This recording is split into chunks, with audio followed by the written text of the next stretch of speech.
बोलो जयकारा बोल मेरे श्री गुरु महाराज की जय।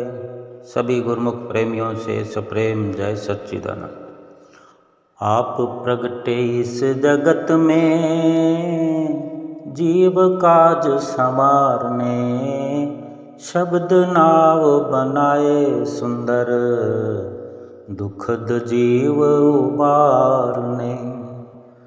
तुझ आगे अरदास हमारी, जियो पिंड सब तेरा, कह नानक सब तेरी वड्याई, कोई नाम न जाने मेरा। नम्रता और दीनता से भेंट सतगुरु लीजिए, मैं हूँ शरणागत तुम्हारा, दास अपना कीजिए। जिंदगी चलती है, चलती रहे। जिंदगी को जीते रहो, जिंदगी चल रही है चलते रहो। वक्त के साथ थोड़ा थोड़ा बदलते रहो।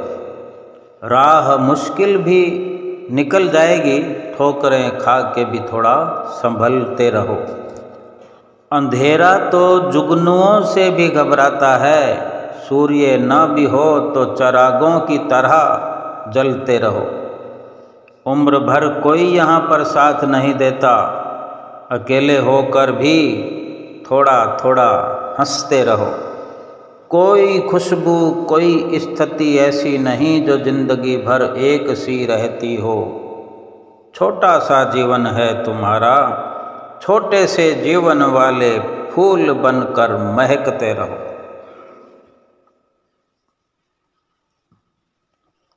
जीवन जो है हर पल प्रतिपल बदलता है, परिवर्तनशील है।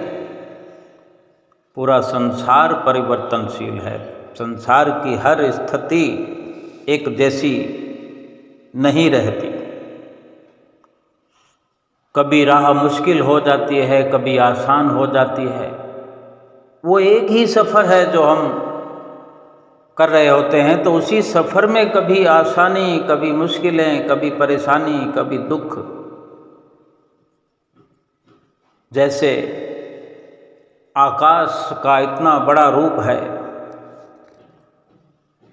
किसी हिस्से में बादल होते हैं, किसी हिस्से में बरसात होती है, किसी हिस्से में पूरी धूप का दृश्य, सूर्य अपनी लालिमा बिखेर रहा होता है, कहीं सूर्य ढका हुआ होता है। यानी एक मुश्किल हमारे पास आती है तो वो कितनी देर रुकेगी?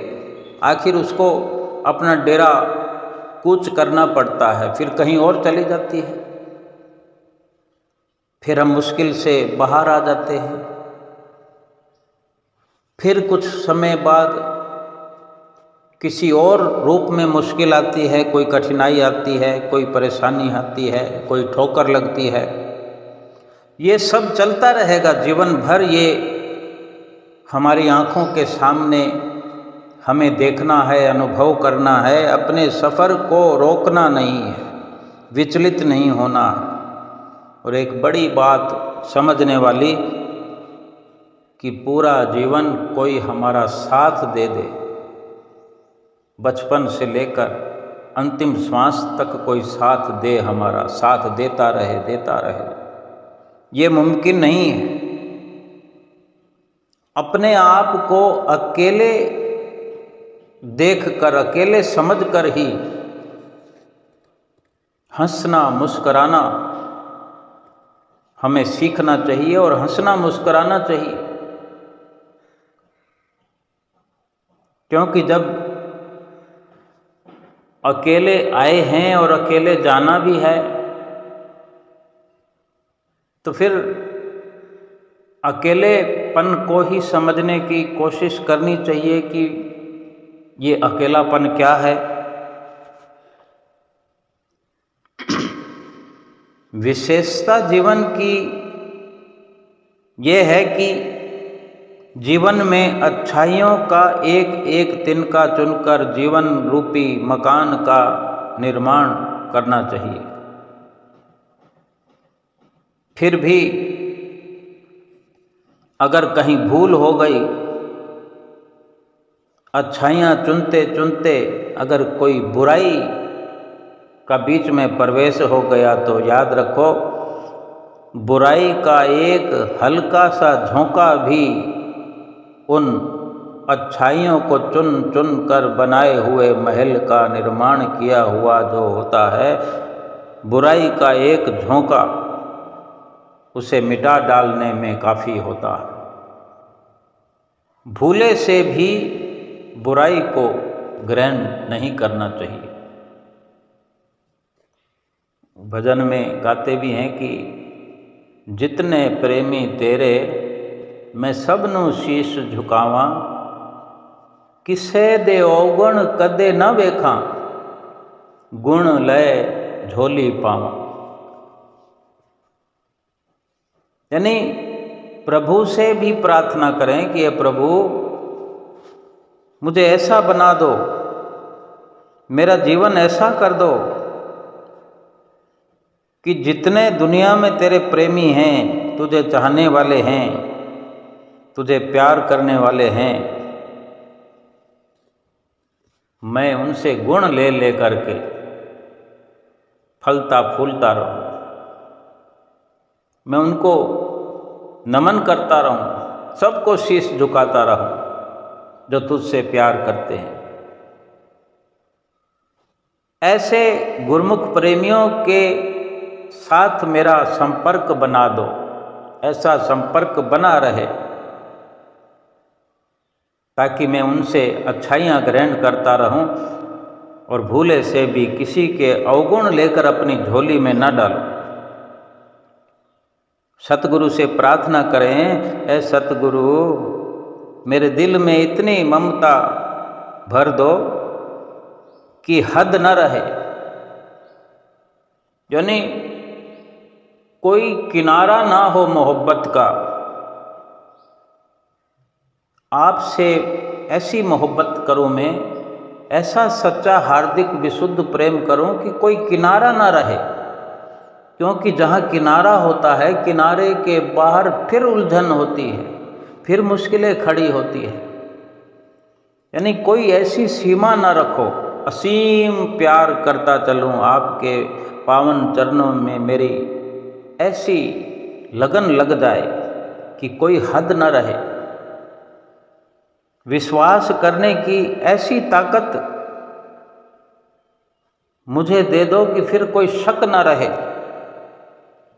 यानी ऐसा अटल विश्वास मुझ में भर दो कि किसी भी परिस्थिति में मुझे कोई संदेह ना हो। ऐसी वफा प्रदान करो कि फिर मैं आपकी बनाई सृष्टि में, आपके बनाए जीवों से किसी से भी बेवफाई न करूं, और कृपा इतनी मुझ पर करो कि मैं हर वक़्त सेवा सिमरन उठते बैठते चलते फिरते करता रहूं। सेवा और सिमरन की मेरे जीवन में कभी कमी ना हो। एक प्यारा सा रिश्ता है सतगुरु आपका और मेरा, प्रभु आपने किया है मेरे दिल में बसेरा, ना बिछड़ना मेरे दिल से कभी भी, मैंने डाला है प्रभु आपके दर पर डेरा। ऐसी प्रार्थना एक गुरमुख को अपने जीवन में सदैव करते रहना चाहिए। और जो मान सम्मान की जो चाहत है, बड़ा बनने की जो चाहत है, किसी के आगे अपने आप को प्रकट करने की चाहत है, ये कभी एक गुरमुख के जीवन में नहीं आनी चाहिए। हमारे नैना अभिराम हृदय सम्राट श्री परमहंस अद्वैत मत के दूसरे शहंशाह दूसरी पातशाही गुरु महाराज जी की जीवन कथा में वर्णन आता है कि दूसरे पातशाही गुरु महाराज जी जब 9 वर्ष की आयु में कदम रखे हुए थे, 9 वर्ष के हुए, तो एक दिन कुछ व्यक्तियों ने आप जी को प्यार से अपने पास बिठा लिया, अपनी अपनी बंद मुट्ठी करके। कभी कोई पूछता कभी कोई पूछता, मुट्ठी बंद करके कि आप बताओ हमारी मुट्ठी में क्या है। तो आप बाल अवस्था में उनकी ये बात सुनकर पहले तो मधुर मुस्कराहट बिखेरते हुए कहते कि इस मुट्ठी में ये वस्तु है, और जब मुट्ठी को खोलते तो वही निकलता उनकी मुट्ठी में। बार बार वो लोग ऐसा देखकर हैरान होते रहते। भला घट घट की जानने वाले अंतर्यामी सतगुरु से कौन सी बात छिपी रह सकती है। बेशक उम्र बाल्यकाल की हो, लेकिन जो जन्मजात अवतारी पुरुष हों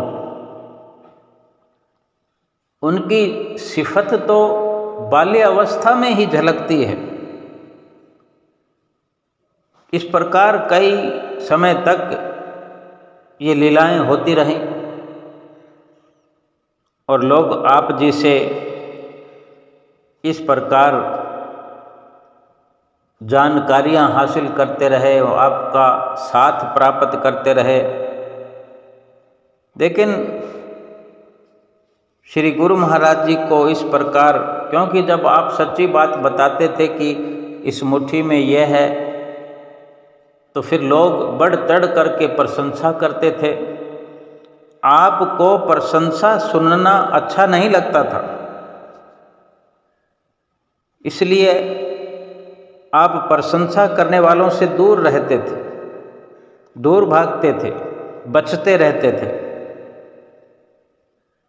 लेकिन कोई कितना भी भागे, सच्चाई कभी छुपती तो नहीं। आपकी प्रशंसा, आपकी ऐसी चमत्कारी घटनाएं जगह जगह पर होने लगी। तब आपने ऐसी अवस्था में एकांत में बैठना शुरू कर दिया, यानी कहीं कोई ना हो ऐसी एकांत जगह ढूंढते और वहाँ पर बैठना प्रारंभ कर दिया। फिर भी अगर कोई ऐसा अवसर आदर मान करने वाला आता, कोई आदर सम्मान करने लगते, तो आप वहाँ से तुरंत ही चल पड़ते। ये महापुरुष सदा मोह माया में सोए हुए, मोह की निद्रा में सोए हुए जीवों को जगाने के लिए आते हैं। कई बार दूसरी पातशाही गुरु महाराज जी इस अवस्था में ठिठुरती हुई ठंड के दिनों में भी लोगों के घरों में जाकर सुबह कहते, उन्हें उठाकर कहते, भाई निद्रा छोड़ो, आलस छोड़ो, जाग जाओ, मंदिर गुरुद्वारे में जाकर के सत्संग सुनो। अब हम स्वयं विचार करें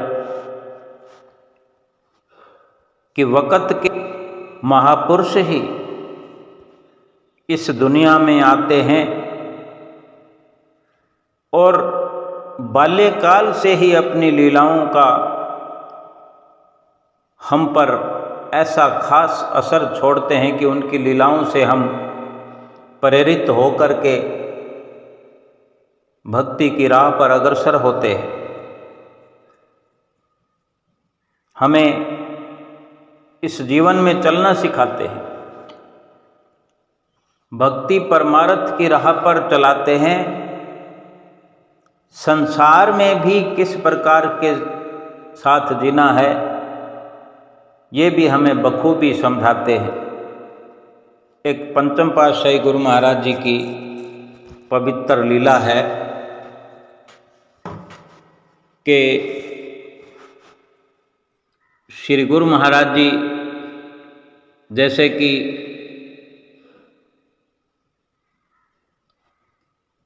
श्री आरती पूजा में श्रीकार में विराजमान होकर जाते हैं, चाहे सुबह का समय हो या संध्या वेले का समय हो।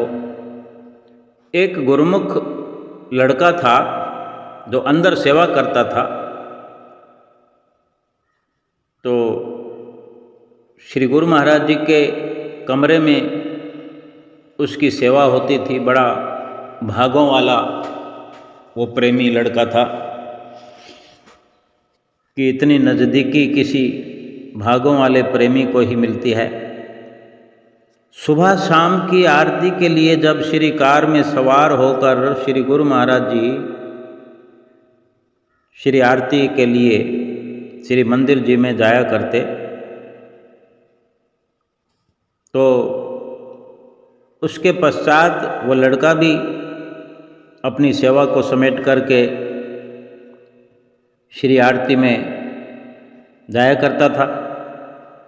एक बार श्री गुरु महाराज जी ने, पंचम पातशाही जी ने अपनी मौज में आकर उस प्रेमी लड़के को अपने पास बुलाया और बड़े प्यार से फरमाया, बड़े प्रेम से फरमाया कि अगर कभी कोई तुमसे सहायता मांगे और अधिक ज़रूरत में हो, परेशानी में हो, उसे तुम्हारी ज़रूरत हो, तुम उसकी सहायता करने में अगर सक्षम हो, जो उसे सहायता चाहिए वो तुम अगर कर सकते हो, तो और वो समय तुम्हारे आरती पूजा का हो, नित्य नियम का हो, भजन अभ्यास का हो, तो ऐसी अवस्था में तुम अगर उस व्यक्ति की मुसीबत की घड़ी में सहायता ना करके, जो तुम आसानी से कर सकते हो, वो सहायता ना करके अपने नियमों को पूरा करने के लिए उसकी सहायता को छोड़कर नियमों की पालना करोगे, तो मालिक की दरगाह में ये स्वीकार नहीं होगी। ये नित्य नियमों की पालना पूर्ण रूप से स्वीकार्य नहीं है, क्योंकि तुम्हारा पहला जो फर्ज है, कर्तव्य है, वो किसी की सहायता करना है। किसी दुखी परेशान का दुख दूर करना है, ये पहला कर्तव्य है, ये भक्ति का पहला नियम है। और उससे गुरु महाराज जी ने कहा, प्रेमी इन वचनों को सदा याद रखना। तो ये बात उस गुरुमुख बालक ने दिल में अच्छी तरह लिख लिया। थोड़े दिन व्यतीत हुए जब श्री गुरु महाराज जी श्री कार में विराजमान होकर अंदर से हवेली की ओर से श्री कार में विराजमान श्री कार बाहर आई, तो सेवा कुछ अधिक होने के कारण उस गुरुमुख को श्री आरती पर जाने के लिए थोड़ी देर हो गई, जो कि पहले हमेशा श्री कार के तुरंत बाद रवाना हो जाता था श्री आरती के लिए। एक दिन देर हो गई और फिर तेजी से भागता हुआ मंदिर की तरफ जा रहा था, क्योंकि गुरुमुख के लिए, प्रेमी के लिए नित्य नियमों की पालना की कितनी महत्वता है, ये गुरुमुख प्रेमी जानता है। एक तो इतनी कठिन सेवा, कठिन अधिक समय तक सेवा, और फिर देर हो जाना और फिर भाग कर आरती पर पहुंचना, इससे ही समझ में आता है कि कितनी गुरुमुखता है। लेकिन श्री गुरु महाराज जी भी अपने ऐसे गुरुमुख प्रेमियों को समय समय पर सचेत करते रहते हैं। जब वो भाग कर जा रहा था, एक तो आरती मंदिर दूरी पर बना हुआ है श्री आनंदपुर में, जबकि श्री प्रयाग धाम में तो बहुत नज़दीक है। अगर भाग कर कोई जाए तो 2-3 मिनट में श्री अंदर से श्री मंदिर में पहुंच सकता है, लेकिन श्री आनंदपुर में दूरी अधिक है। तो जब वो भागते हुए मोती बाग के साथ वाले रास्ते पर, जहाँ मोड़ है, जहाँ से सामने वाला बड़ा गेट नज़र आता है, तो उस मोड़ पर श्री शांति भवन के पास वाले मोड़ पर पहुँचा तो एक वृद्ध भगत जी जो बहुत धीरे धीरे चल रहे थे, उसने आवाज़ लगाई, बेटा सुनो, बेटा सुनो जरा, बहुत प्यास लगी है, क्या तुम मुझे पानी पिला सकते हो? अब ऐसी अवस्था में कोई भी होगा तो कोई रुकना नहीं चाहेगा, क्योंकि वो लड़का, वो प्रेमी भी श्री आरती के लिए पहले से लेट हो चुका था, और आरती में अगर 5-10 मिनट की लेट हो जाए, 10 मिनट में तो आरती विनती दोनों ही पूरी हो जाती है। तो पहले से ही वो लेट हो रहा था। उसने उस बाबा से कहा, बाबा जी वो सामने श्री शांति भवन के पास पानी के नल लगे हुए हैं, आओ वहाँ पर जितना चाहे पानी पी लो। लेकिन वो बाबा जी बोले, मुझे अभी बहुत प्यास लगी है और मैं वृद्ध होने के कारण चल नहीं पा रहा हूँ, गला सूख रहा है, क्या तुम अभी मुझे यहीं पानी पिला सकते हो? तो लड़का सोच में पड़ गया, क्या करूं? आरती का ख्याल आता है हर किसी को ऐसे वक्त में। फिर अचानक से उसने जो कुछ दिन पहले श्री गुरु महाराज जी के वचन अपने दिल पर लिख लिए थे, वो उसे महसूस होने लगे, दिखने लगे, पढ़े जाने लगे। वो दिमाग में वो वचन उतर गए कि कुछ दिन पहले के श्री वचन जो थे वो याद आ गए कि अपने नित्य नियम से पहले किसी ज़रूरतमंद की ज़रूरत हो तो मदद करना चाहिए, नहीं तो फिर किसी की मदद को ठुकरा कर वो नियम स्वीकार नहीं होगा। तो ये जब वचन याद हो आए तो वो बाबा जी को कहकर कि मैं अभी आता हूँ पानी लेकर, और भागा गया और शांति भवन में गिलास ढूंढने लगा, मगर उसे वहाँ पर गिलास मिला नहीं। फिर मजबूर होकर जहाँ पानी के नलके लगे हैं वहाँ गया, शायद कोई पानी के लिए पात्र मिल जाए। तो वहाँ प्लास्टिक की एक खाली बोतल मिली, जिसे उसने अच्छे से साफ़ किया, धोया, और ठंडा ठंडा जल, श्री गुरु महाराज जी की तो असीम कृपा है कि जगह जगह पर पानी की व्यवस्था है, वाटर कूलर लगे हुए हैं, ठंडा पानी, ताज़ा पानी, सब प्रकार का पानी मिलता है। तो ठंडा जल लेकर उस वृद्ध बाबा के पास पहुंचा, जो अभी अभी धीरे धीरे चलते हुए जहां अशोक के वृक्ष लगे हैं वहाँ पहुँच रहे थे बाबा जी। तो वो पानी बाबा जी को पिलाया, तो बाबा ने पानी पिया, बस थोड़ा सा ही पिया। लड़के ने पूछा, क्या हुआ बाबा जी, आपको तो बहुत प्यास लगी थी और बहुत थोड़ा सा ही पानी पिया, और पी लो। बाबा बोले, वो प्यास तो लगी ही रहेगी, वो पानी से नहीं मिटने वाली, वो प्यास तो पानी से कहाँ जाती है। इस प्रकार गूढ़ रहस्य से भरी हुई बात करके मंद मंद मुस्कुराकर बाबा चुप हो गए। लड़का कुछ समझ नहीं पाया, लड़का जल्दी में था ही, पहले ही उसका काम हो गया। फिर भी उसने पूछ लिया विनम्रता से कि कोई और सेवा हो तो बताओ। बाबा ने कहा, मैं चल नहीं पा रहा हूँ, मंदिर तक जाना चाहता हूँ।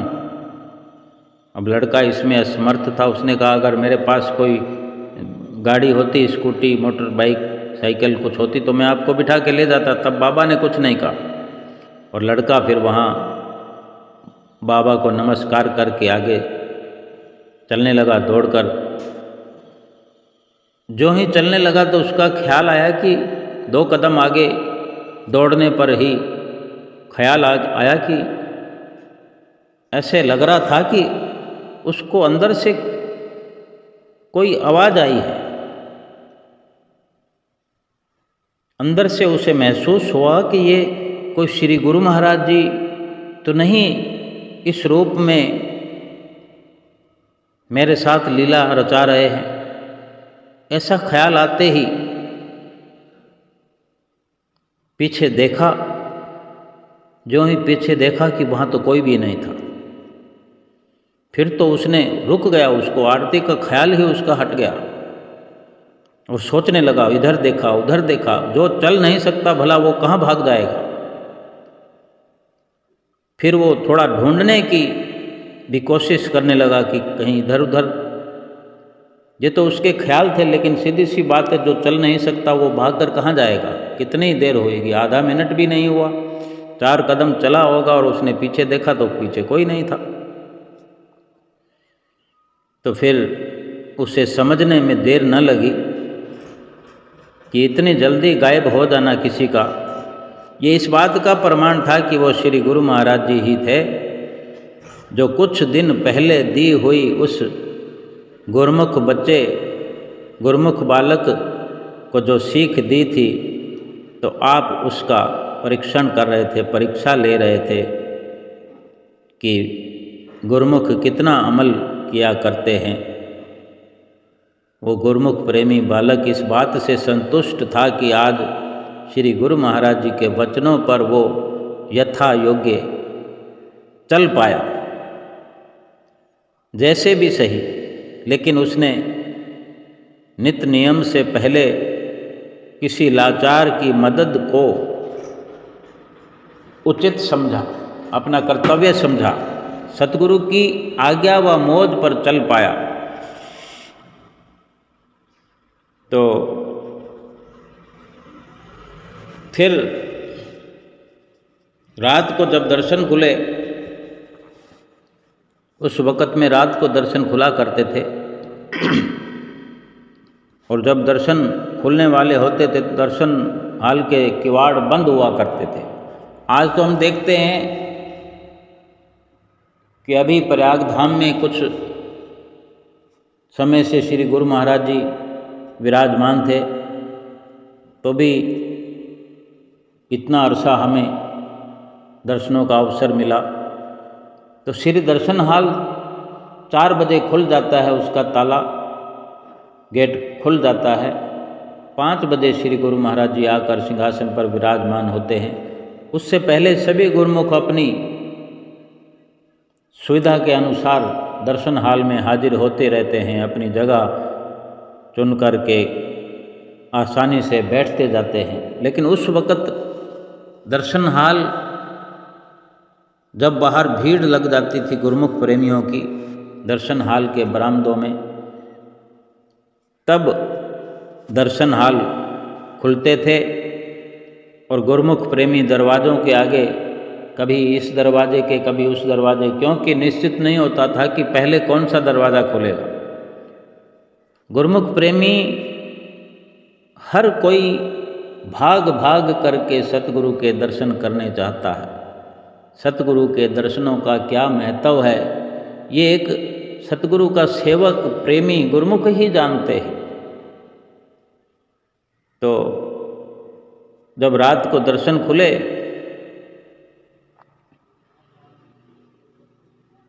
तो कुछ देर बाद श्री गुरु महाराज जी के सामने जब अंदर सेवा करता था तो वहाँ सिंहासन के आसपास भी कई काम होते हैं, तो उधर कहीं किसी सेवा के कारण जाना पड़ा।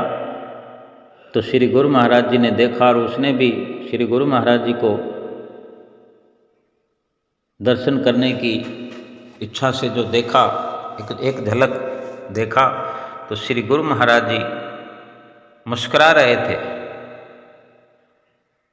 और उस मुस्कुराहट के साथ ही बड़े प्रेम से इशारा करके उसको अपने पास बुलाया, उस लड़के को, प्रेमी को, और उसका हाथ पकड़ लिया और 2-4 बार उसका हाथ झटक कर, बाजू पकड़कर उसको खुशियाँ बरसा रहे थे और फरमाया, पास हो गया, पास हो गया, पास हो गया।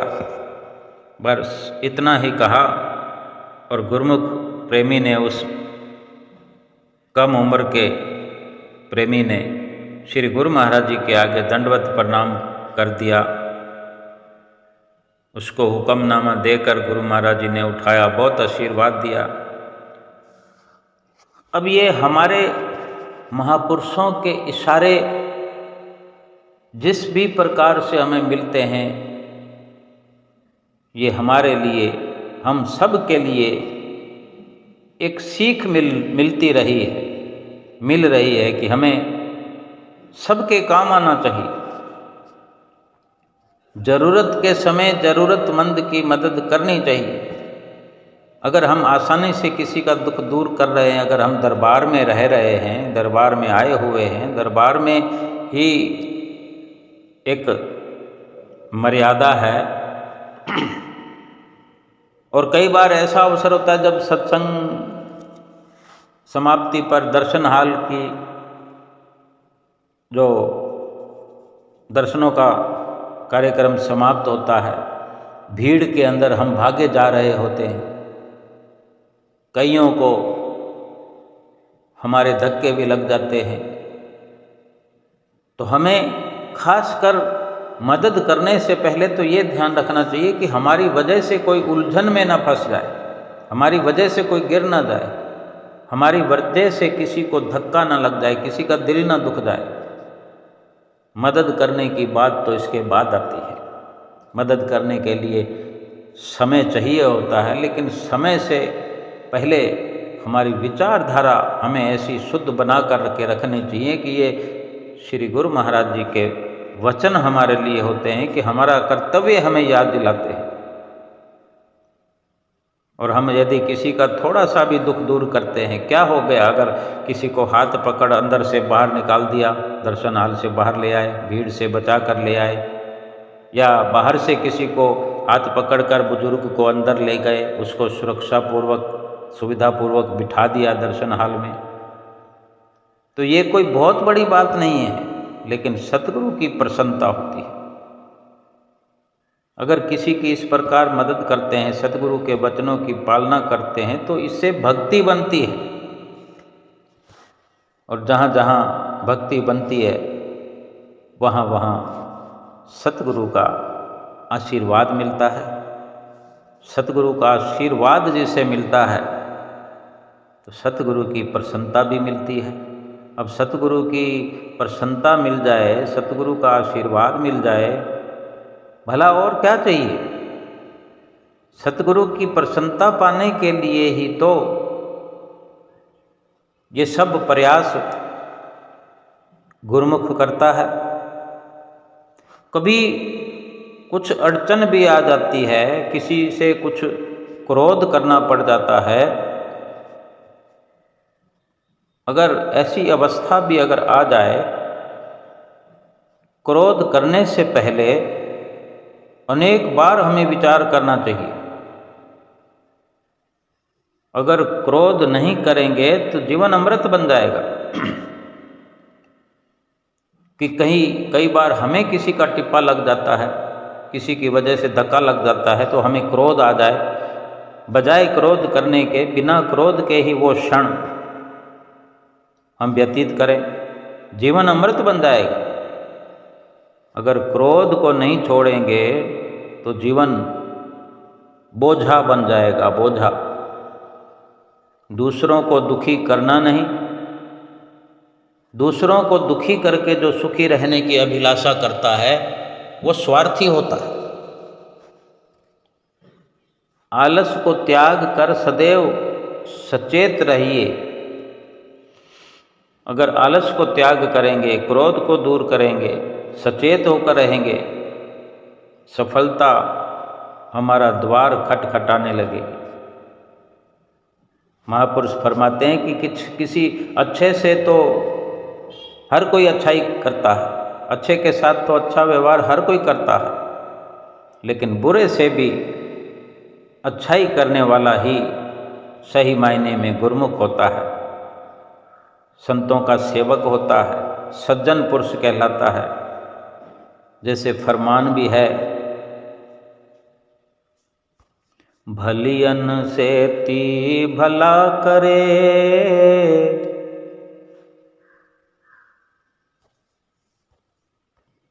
ऐसे सब संसार बुरियन से ती भला करे, तय जग में विरले संसार। कि भलों से भला करने वाले तो बहुत मिल जाएंगे, लेकिन बुरे से भी कोई भलाई कर सकता है, ये विरले विरले संसार में सतगुरु के प्यारे होते हैं। हमें सतगुरु का प्यारा बन के रहना है, सतगुरु की प्रसन्नता का पात्र बनना है, लोक परलोक सुहेला करना है। बोलो जयकारा बोल मेरे श्री गुरु महाराज की जय।